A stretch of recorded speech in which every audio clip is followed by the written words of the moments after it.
It's after 11 o'clock, so we'll get started with November 9th Bar Talk. Today we have Chief Justice Valerie Stanfill and Maine Commission on Indigent Legal Services Executive Director Justin Andrus. Before I turn it over to them, I just want to remind people that we have our Winter Bar Conference, January 25th to 27th. It's going to be at the Westin Harborview in Portland, and that'll be in person. We are finalizing the programming for that, and registrations have not gone out, correct, Angela? But they'll be going out very shortly. So please mark your calendars for that. We're really excited to gather in Portland. It's the first time we've done this in a couple of years, and I look forward to seeing all of you. So as I mentioned, we have Chief Justice Valerie Stanfill and Executive Director of Maine Commission on Indigent Legal Services, Justin Andrus. I'm just going to turn it over to you guys. If anybody has questions, please use the chat function and Angela will relay questions to folks, or you can send them to me by email if you prefer. Chief Justice, take it away. Well, thank you. Good morning, everybody. We asked, actually, Justin and I asked to have this time here this morning to maybe have a little bit of a conversation or begin the conversation with the bar about what's going on in the appointed counsel realm and where we're going. As if you haven't read the news over the last months and months, in case you didn't know, we are having a bit of a crisis of appointed counsel in this state, in criminal, but also in child protective. We don't have enough lawyers who are willing to take these cases or available to take these cases. And we, at the same time, are experiencing a crisis in the court system with a backlog, particularly for criminal cases, that is just overwhelming at this point. And of course, the two are related and interrelated. Because there are so few attorneys on the rosters, our clerks spend an inordinate amount of time trying to find lawyers, sometimes successfully, sometimes not. That then often puts another burden on the commission, who we turn to them and say, help us, help us. Court personnel are constantly scheduling and rescheduling, trying to accommodate your schedules, and appropriately so, it's not a complaint. But all of those things add up to a crisis in the whole justice system, and they are interrelated. You know, I went to a national webinar put on by the National Center for State Courts to talk about backlog, criminal backlog. I thought, oh, I'm going to learn good tools here, right? Well, what they basically said is getting rid of the backlog is a matter of case management.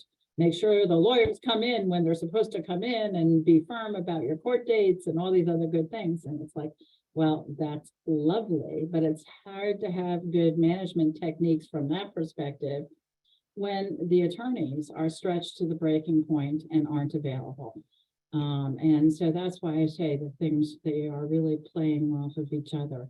The numbers are frightening. Justin, I know I'm going to turn to you for the numbers guy, but how many lawyers were on the rosters before and now? In 2018, we were up around 450. There were 410 immediately before the pandemic. Today, there are 160 attorneys accepting cases across the various case types throughout the state. While the rate at which cases are accumulating has increased, and there's the backlog you were mentioning a moment ago. And so it's the decrease of attorneys with the increase of cases happening at the same time. Yeah.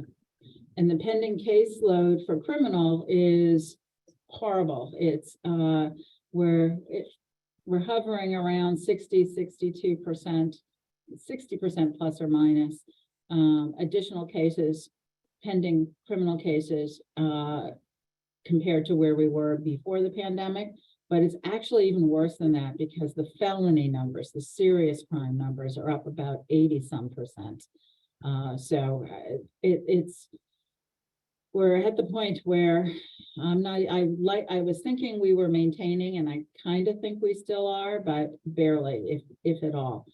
And so that's one of the other problems, isn't it? That lawyers have so many cases that they're just not available and taking themselves off the roster to take more cases. Do you know what some of the reasons are that the numbers have fallen so drastically, Justin? I think it's a combination of factors. Attorneys are reporting to me that given the backlog, they're carrying more cases. They've got the cases that are persisting, they're getting the new cases. And again, those cases are accumulating at an increasing rate. We'll talk about that. But it's resulting in people being overwhelmed, trying to provide good service. And we appreciate that, but becoming overwhelmed by the number of cases. As the numbers decline, that issue is exacerbated because each person who has capacity fills up that much faster. We had, as an example, an attorney take himself off the list to get his caseload down a bit, which we appreciate. Went back on because he felt like he had some capacity. He got 47 cases in a week, and then immediately had to take himself back off.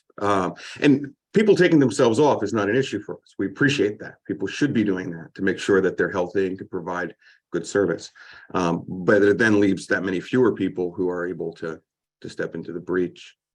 We were seeing cases, we were making assignments at the rate of about 26,500 a year for the 5 years before the pandemic. In 2021, fiscal 21, that went up to 28,000. In fiscal 22, it reached almost 32,000. These are new cases in addition to whatever's pending. Today, we're seeing an annualized rate of about 33,000.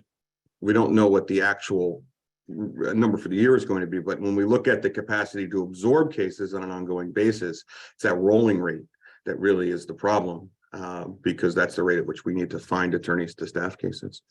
And then at the same time, attorneys are under-resourced, and we're certainly still working on that side of it. I met with the budget office earlier this week. We had a very productive conversation. So there's hope on that front, but it's not here yet. And so people are still finding that it's not a reasonable proposition to continue to do the work. And so all of those things together make it difficult. And I understand it. There's no judgment in an attorney deciding not to do the work at some point, permanently or temporarily.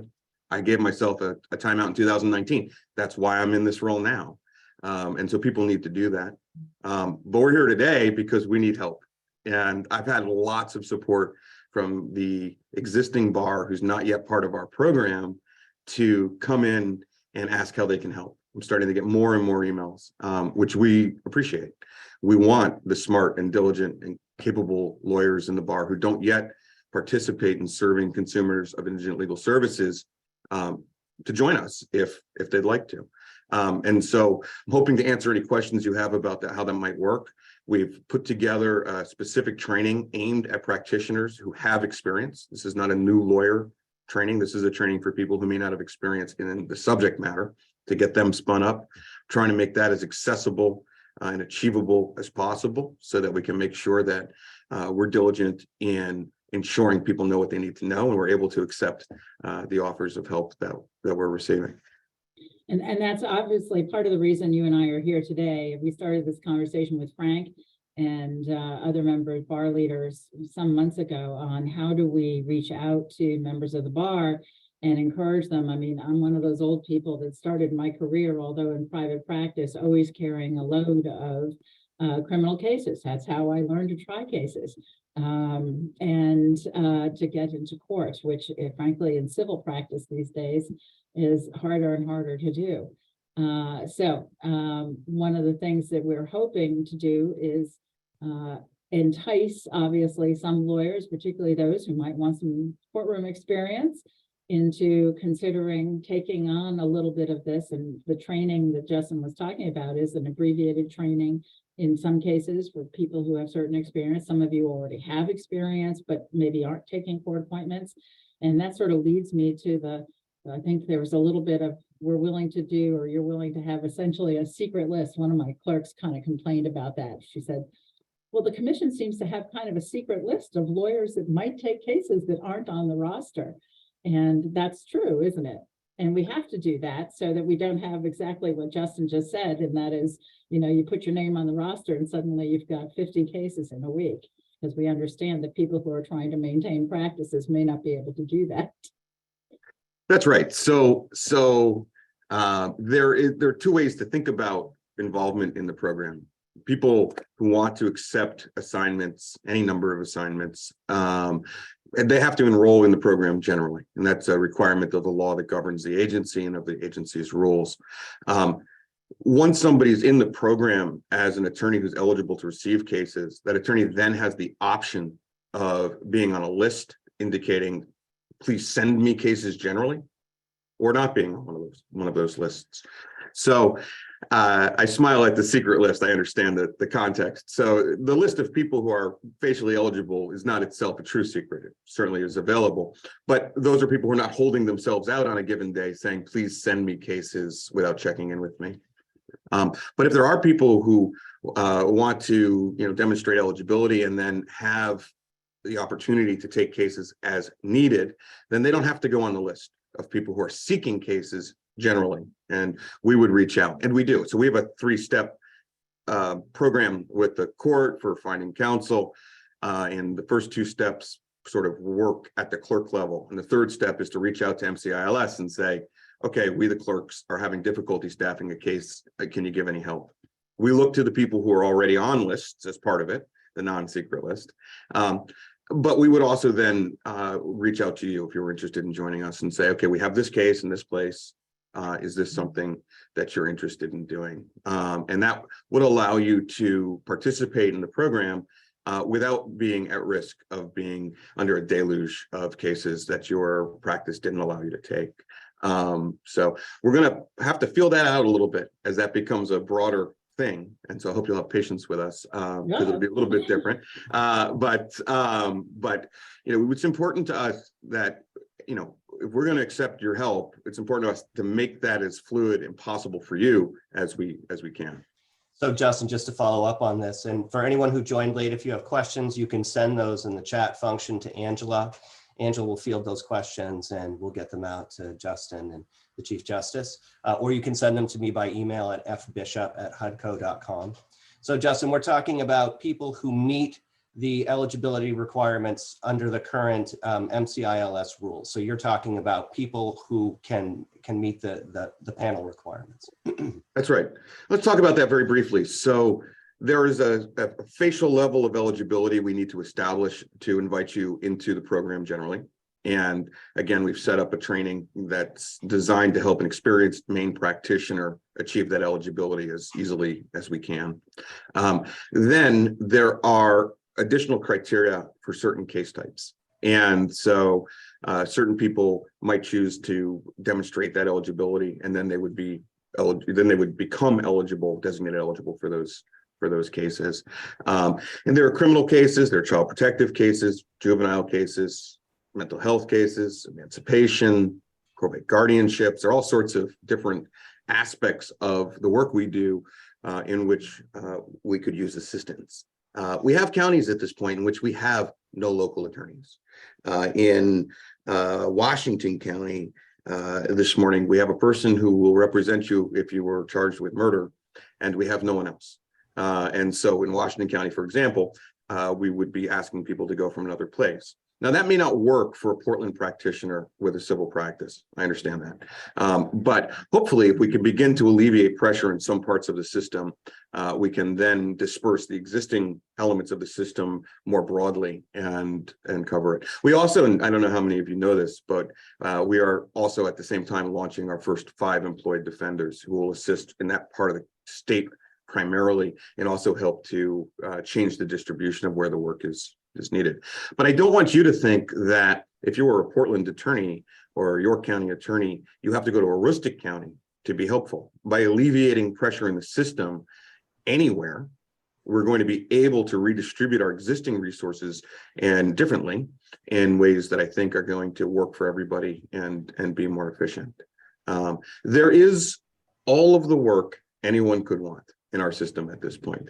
You would not be poaching cases from somebody, and I see that there are a number of assigned counsel here now. I don't think anyone's going to see the cases and the places they want to practice decrease below the level of cases they want to take as a result of anyone joining us in this way. We need to increase capacity, and I think that's going to serve everybody pretty effectively.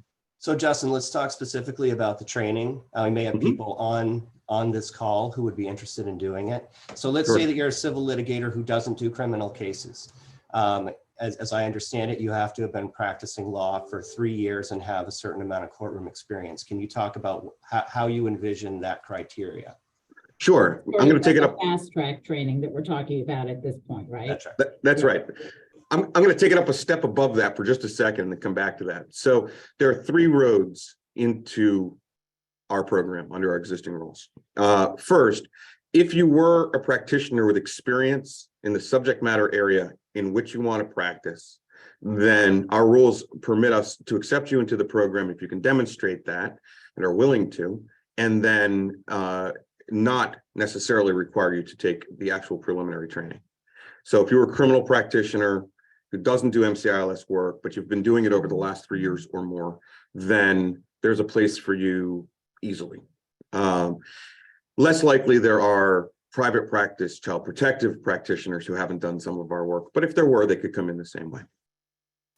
For attorneys who have experience as a litigator of some kind in Maine, and we're going to look at those fairly individually, because I think it's important to be pragmatic about what the person's done rather than set bright lines there. We're putting on a training. The first time we're going to offer it is November 30th. That training is going to be designed to teach somebody who has experience litigating criminal and MCILS related specific stuff.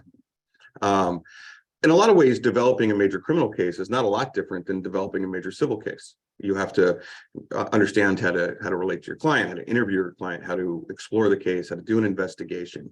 You need to understand the cause of action. It's not that much difference between understanding a criminal cause of action and understand a civil cause of action, although the criminal causes of action are somewhat simpler because they're very clearly defined by law, whereas civil things are sometimes fluffy or squishy, right?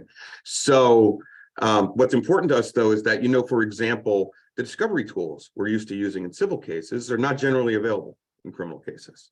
On the other hand, there's certain things you can compel the state to provide that you might not be able to compel a civil adversary to provide. We need you to know that and to understand that. And to also resolving a case in terms of understanding the realm of settlement and the ranges of settlement and risks and benefits is not so different. But it's important to understand how a sentencing works and what a court might do in assessing a state's offer. And so we have a training that will be designed to teach you some of that. Also in that training, we will have, I think it's coming together, an opportunity to hear from an entity that does reentry work, which I think is really important. It gives you an opportunity to see the experience a little bit from the client side. It'll be a short segment, but from the client side, and sort of understand, how you're going to help somebody in the ways in which their entire life will be affected by the representation. We do that in civil work all the time. We think about settle the case and what does it mean on all these other things. It's important to do the same stuff in criminal or child protective work. So the training will be held in one day. To be available in person. At the moment, it will be held at MCILS in our conference room here. If it got too big, that would be a problem we'd love to have. We'll beg the court or the Bar Association for one of their conference spaces. Thank you. And so we'll also be offering replays, proctored replays, and additional live sessions of that if somebody's not able to do that. I've got this issue where I need to solve the problem quickly. So the people who want to come in, I would need to get them in, but I know that's not a lot of lead time for people to adjust their schedules. So we'll work with you to make it possible to attend. Justin, this is in person, November 30th at MCILS headquarters in Augusta. In person or live over Zoom. And so we will be doing our best to engage with people. So if you're going to do it over Zoom, you may get called on. But that's good. So simultaneous Zoom while this is happening in person. That's right.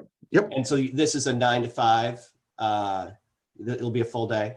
Yes, I think it's 8:30 to 4:30 as scheduled. But yes, it'll be a one full day of specific training to have the skills and information and really the resources to obtain the information. Let me give you just a quick example. There are a lot of collateral consequences to almost any criminal conviction. and very specific collateral consequences to certain criminal convictions or for certain people, like people whose immigration status is unclear or are non-citizens. And so we don't expect you to leave one day of training with an encyclopedic knowledge of collateral consequences. It would take days to teach that. And even then, it would still be difficult. Instead, we hope you will leave with sort of an understanding of where to check in the system and how a client's going to be impacted and the resources to obtain that information.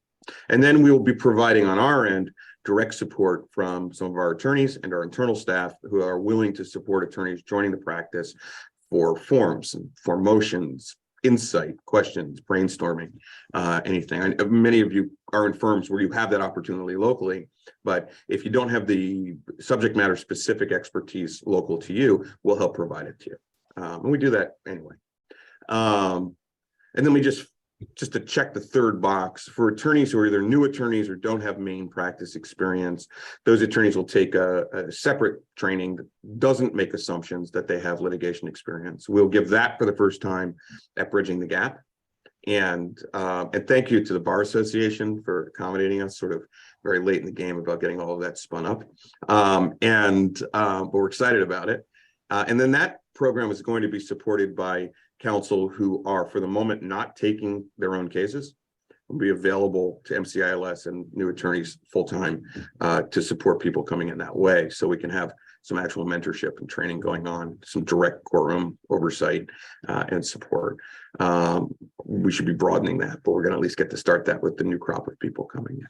So the Bridging the Gap that Justin is talking about is December 9th.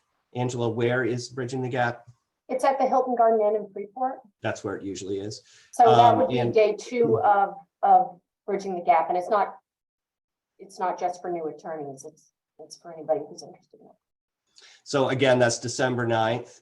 And the training that Justin was talking about at MCILS headquarters is on November 30th. If you're a member of the Maine State Bar Association, you've already gotten a notice last week that explains, that has links to the sign up information for both of these. We're going to continue to send that. We'll send it out again today and send it out periodically between now and November 30th. If you're not a MSBA member, then just contact me and I'll get it to you. If you know people who you think would like to participate, please forward it to them. We need to get the word out as quickly as possible. Justin, we have a whole bunch of questions. And I have one. Angela, you want to go ahead? Sure. To the extent that the court's throughput capacity is also contributing to the backlog, what specific plans are in place or being developed to get the courts more productive? Big question. I think in the end, I hate to say this, but it really is a resource issue, both for the commission as well as for the courts. We put some pretty significant requests in for our budget, including a request, rather than asking for more judges, asking for criminal law magistrates. And that's a very long conversation as to why we think that's a good idea. But the addition, we think, of criminal law magistrates able to handle, arraignments, initial appearances, bail matters, and the like, would be very helpful to free up judge time to handle not only the trials in criminal cases, but also child protective and other matters. And so I think that, we're all trying really hard to do things like, we're doing as much remote appearances as it makes sense to do. We have to, whether we like it or not, in order to accommodate. We can't promise everything will always be remote, because in the end, that is up to the judge, although we do have a remote policy on that. I know, Justin, you sometimes get requests that say that, well, I take that case if you can promise I'll be remote. And I know you have to say we can't promise that a judge is always going to allow you to be remote. But there's a lot of it. And there is a policy. It's on the judicial branch website in terms of what are presumptively remote proceedings. We're running out of time, but I just want to say that we're also going to be continuing this conversation at the State Bar. We've had Angela has been kind enough to allow us to do a session, and we'd like to do that with the bar leaders and have a really more robust conversation about what's going on both in the courts and with appointed counsel in our justice systems generally. Is this a lawyer problem? Is this a court problem? Is this a bigger problem than that? I think so. Is it our responsibility to solve? Not entirely, but at the same time, we clearly have a role. And so that's part of the reason for this conversation and for reaching out to everybody here. But we want to have a broader conversation about things that maybe we could consider, maybe not. Should we be giving CLE credit to people for cases? Should we have mandatory pro bono, which would include working as an appointed counsel? How do we also get people not only into the criminal system, but the child protective system, which is also problematic at this point? So I think we want to have a much bigger conversation about this at the bar meeting in January.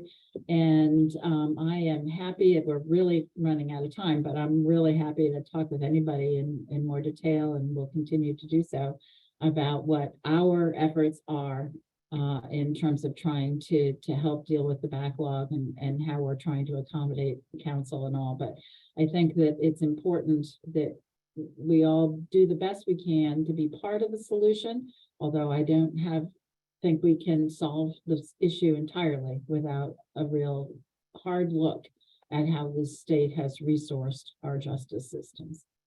So we are going to go past 9:30. I can stick around. I don't know if you two can, but if you're willing to stick around a little bit longer, Justin, we could field some of these questions. Absolutely. And so we'll go past 9:30 here. I'll also mention to people that if you know anyone who's interested in this subject matter, this goes up on YouTube afterwards, so any attorney can watch it. That'll happen in the next couple of days. So to follow up on anyone who has to leave, excuse me 1 second, Frank, I'm sorry, but anyone who does have to leave, I'm at MCILS at maine.gov. And I'm happy to answer questions that anyone has, or anyone has a specific question and not comfortable asking directly about how this might work for them, reach out to me or to somebody else here. We're really motivated to make this possible for people who want to do the work.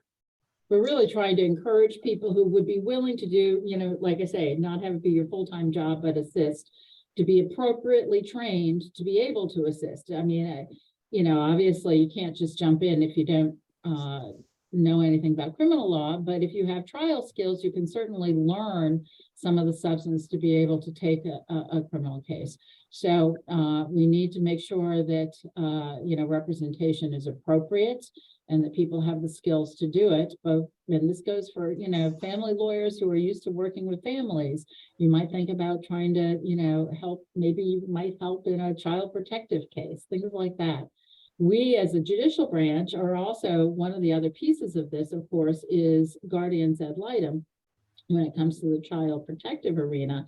And so many of you who do take child protective cases as a parent's attorney also take guardian cases. And so, the typical child protective case sucks up, if you will, 3 lawyers every time one of those, cases is filed, sometimes more. And so one of the things that we've asked for example, in our budget request, this is very backdoor, is to have additional funding for positions to supervise court-appointed special advocates, which are the volunteer guardians that we can appoint in child protective cases. We don't have enough. And there are federal regulations as to how many. That's all very heavily regulated in the federal arena. And talking to our CASA supervisors, what I understand is there's lots of people out there willing to work as CASA guardians. We don't have the capacity as a judicial branch to appropriately train and monitor them. And so we've asked for additional funding to fund some positions so we can get some more CASAs in. And that sort of indirectly then might free up some lawyers, from instead of doing guardian work who also do parent attorney work to do that work. So that's a good example about, how it's all very interrelated. Justin, we have a whole bunch of questions here. Some fall into the category of CLE. People are asking if CLE would be offered for either the MCILS in-person training or the Bridging the Gap training. If not, then that you should consider maybe doing that. And other people are suggesting that taking cases, MCILS cases, could have some sort of CLE credit that might entice people to participate. So we have some. Sorry, I was just going to say that the training, MCILS training with the Bar Association, there are credits. And we've submitted our trainings to the bar for credit also. That's great. And that's why I say things like a conversation about whether CLE credit should be given for taking certain kinds of cases, et cetera, et cetera. I think it's a broader conversation, and that's part of the reason we want to have this conversation in January with members of the bar and what ideas people think are good ideas or not good ideas in this arena. People are asking if you do the one-day training, you're not an experienced criminal attorney. What kinds of cases would you be taking? Is it fair to assume that they would be misdemeanor cases or lawyer of the day type of opportunities? Or what do you envision someone who's participating and is not a seasoned criminal attorney?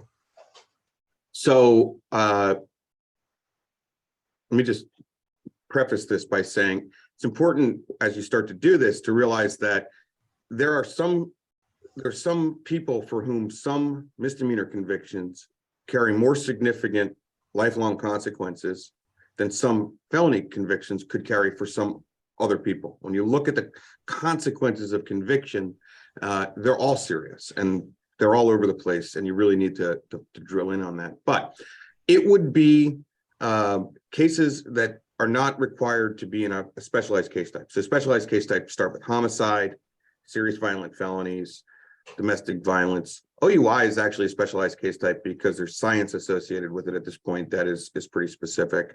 And so it would be more general thefts. It would be not just misdemeanors necessarily, but cases that are simpler or don't require specialized expertise.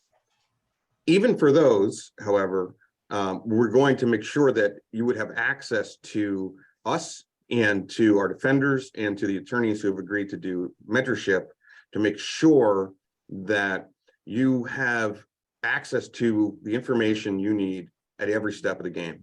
Our goal in the training is to make sure you know where those steps are primarily, and that will then provide that access.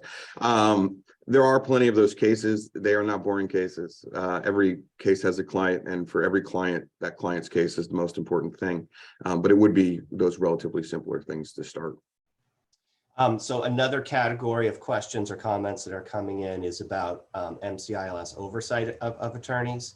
Mm-hmm. I guess as kind of an add-on to that, what is the status of the 5 full-time attorney positions at MCILS? Have those folks been hired?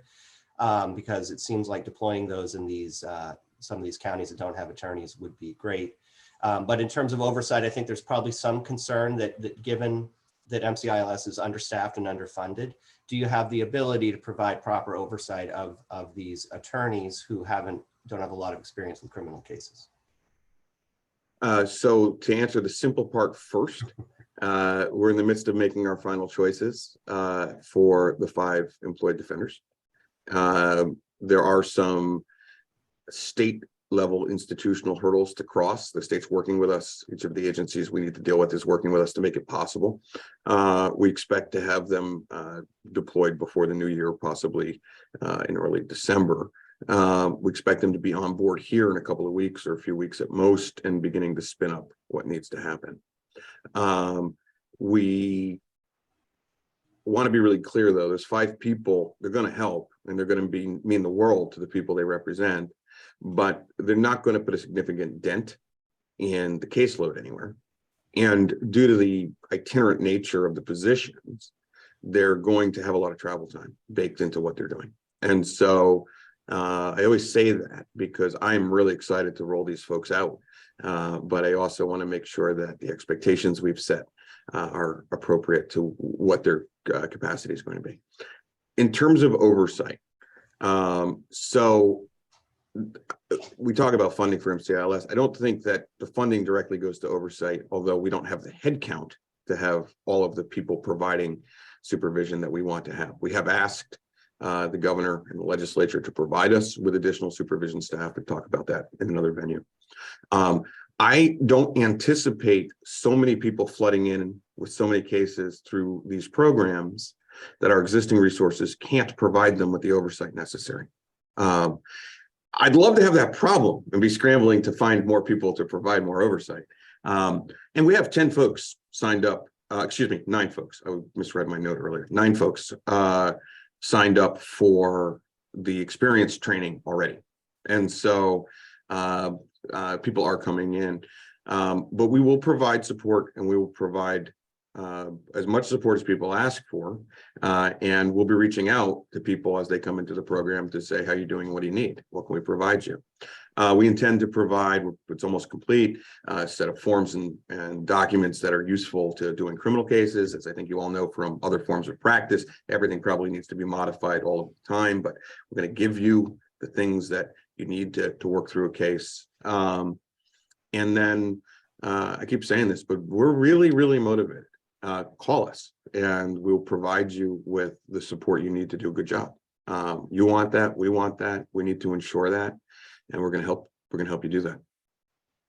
And So, go ahead. Frank, go ahead. I was just going to say, I mean, to be clear to everybody, what we're talking about here is really just an assist. It's not a solution. Right. And I think, you know, Justin knows that, I know that. We're just, we are a little desperate to get help everywhere we can get it. In the end, this is a state that has chronically underfunded these systems, and you know, calling on the bar to do even more is not going to solve the problem. But we are asking for at least the assist, I guess, is what I'm saying. And Right. several of the questions kind of address that. They ask, is this really a stopgap? I'm paraphrasing here, but while the roster gets rebuilt and the political problem, the lack of funding for MCILS is solved. Well, Is that the and way you think of this, right. Justin, or not? Justin. Yeah, I suppose the short answer to that question is, in some sense, it's a stopgap. I prefer to think about it as looking for ways to expand capacity in all of the corners.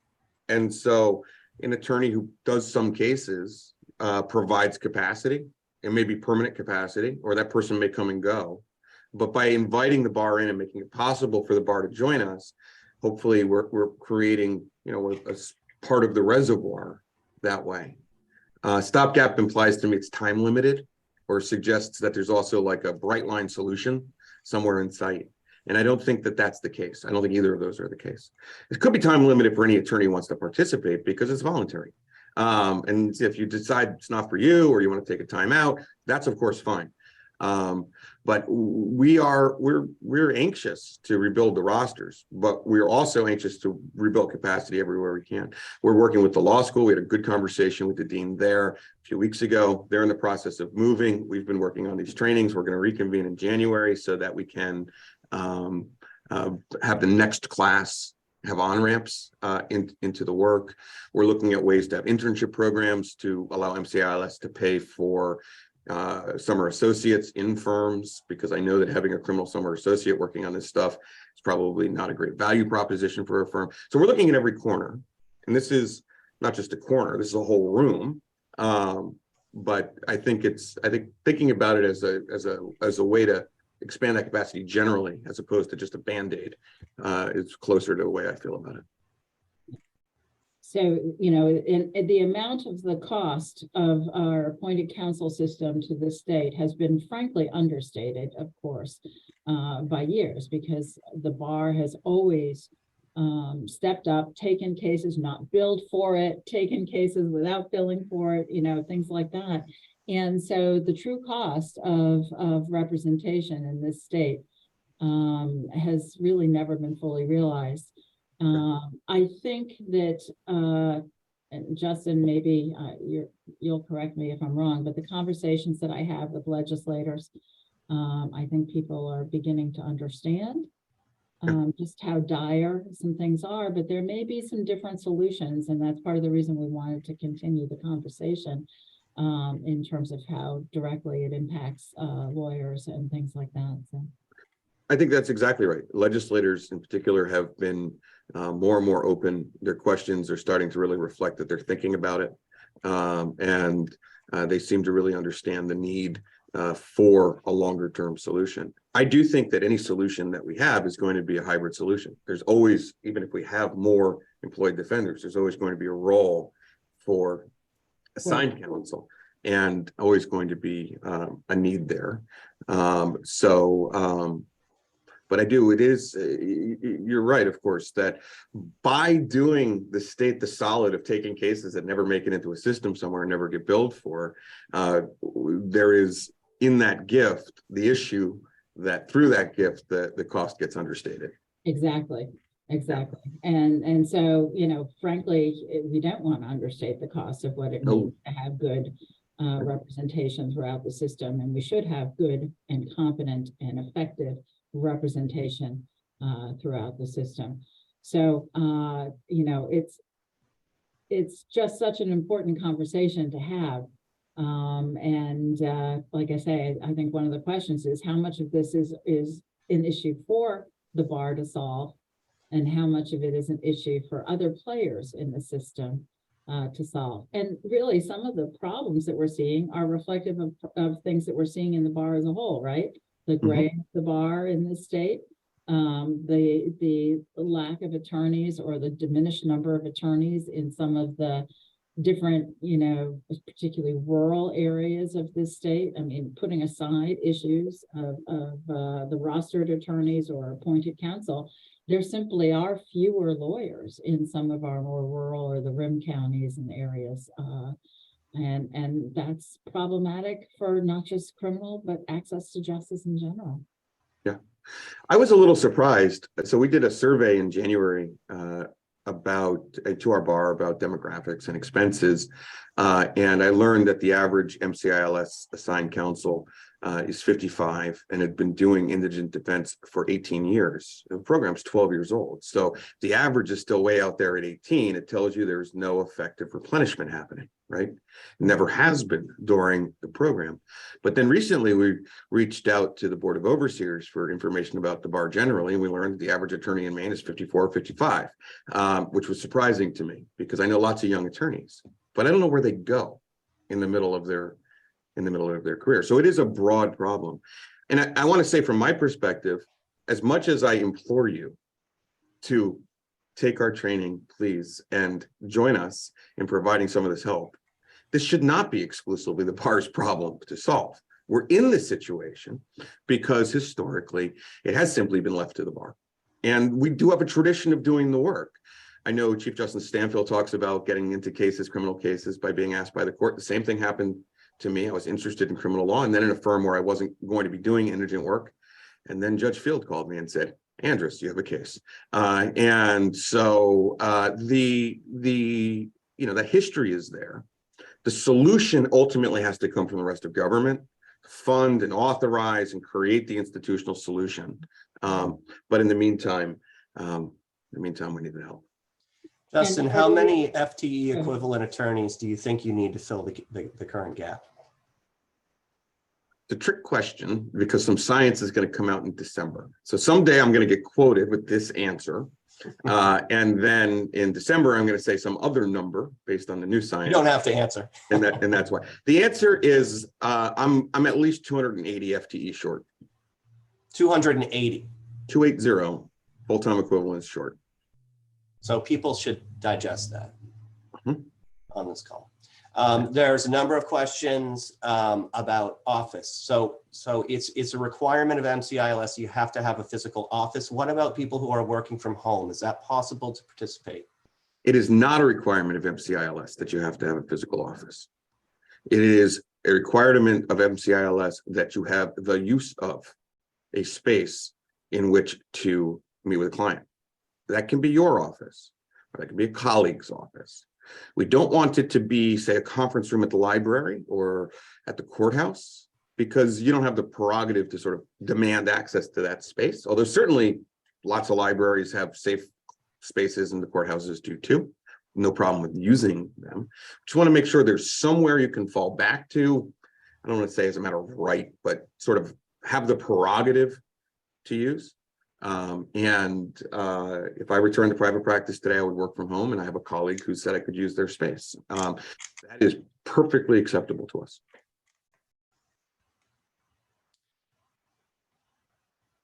There are so many comments and questions here.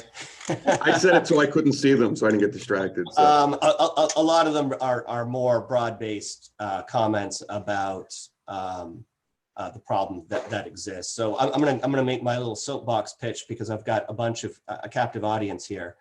As other people have mentioned, this is a political problem, and indigent criminal defendants, in my experience of trying to deal with this issue over the last 8 years with the Bar Association, do not have anyone who effectively represents them in Augusta. So this group of folks has never gotten the funding that's required under the Constitution. So we, the attorneys here in Maine, are going to have to make a lot of noise about this. We just had an election yesterday, so we know who's going to be in the legislature. We know who the governor is going to be. And there either needs to be a special session held in the next 6 weeks to fix this problem and to increase the amount of money that is paid for indigent criminal defense, or it's going to have to be taken up immediately in January. And so where the Maine State Bar Association is going to be sending around a list of everyone on the Judiciary Committee and Appropriations Committee, or who we think is likely to be on those committees, and we need to send emails and make calls. Because if the lawyers don't make a big deal about this, then the legislature is not going to take it seriously. So that's Frank's soapbox. On the civil side, I just wanted to mention that we have the Chief Justice has issued an order creating a civil process stakeholders working group that is co-chaired by myself and Susan Fonts. That group is tasked with reporting back to the judiciary in March with suggestions for improving the efficiency and experience of litigants in our civil courts. So that's on the civil side, not criminal side. So I am not a litigator. So I'm really a facilitator is how I think about my role with this group. And I want to hear your ideas. I want half-baked ideas, crazy ideas, any sorts of ideas you may have, so that we can make our courts work better and more efficiently for lawyers and litigants. So please don't hesitate to contact myself and Susan. We think this is a tremendous opportunity to talk to the judiciary, and we don't want to let it go to waste. And I'm going to follow up on that for just a little bit. We are also going to establish a similar thing for criminal process stakeholders. And the idea of these two standing groups is really to have a clear conduit for you as members of the bar to communicate with, bring concerns and solutions and suggestions and everything else to the court in a much more broad-based way than just like on a rules committee where you're really just talking about how, what are the technical requirements of the rule. So issues could cross, it could be a rules issue, it could be a process issue, it could be a, how late are you open during the day issue, it could be any of those things. And so I appreciate, Frank, your involvement in this, and that's it. This is an evolving process, but that was the idea. At its core, that's the idea, is to have a place for that everybody knows they can go. I guess I would say, to sort of funnel and have that communication be a two-way street. And that's exactly how we, the attorneys who are on this, see it as well. So we really want to hear from folks so that we can effectively communicate with the judiciary about good ideas that are out there. Mm-hmm. It's 11:50 and I don't want to keep folks forever, but Justin and Chief Justice, if you have any final thoughts, we're happy to hear them. I do want to see, I see in the questions, several people have said, what's the judiciary doing in terms of the legislature? I can't lobby, by the way. But at the same time, we have regular, part of one of the things I've been doing last year and again this year is pretty regular outreach with legislators. And I promise you, for example, after we had arguments in the high schools last month, we met with the local legislators. And for all of them, that's the first question on their lips, is what's going on with the lawyers and the backlog. And so I promise you those conversations are being held. And these conversations that we can have with our friends and neighbors who are in the legislature are really effective. The judiciary in the last session unanimously supported full funding for MCILS, Republicans and Democrats, all of them.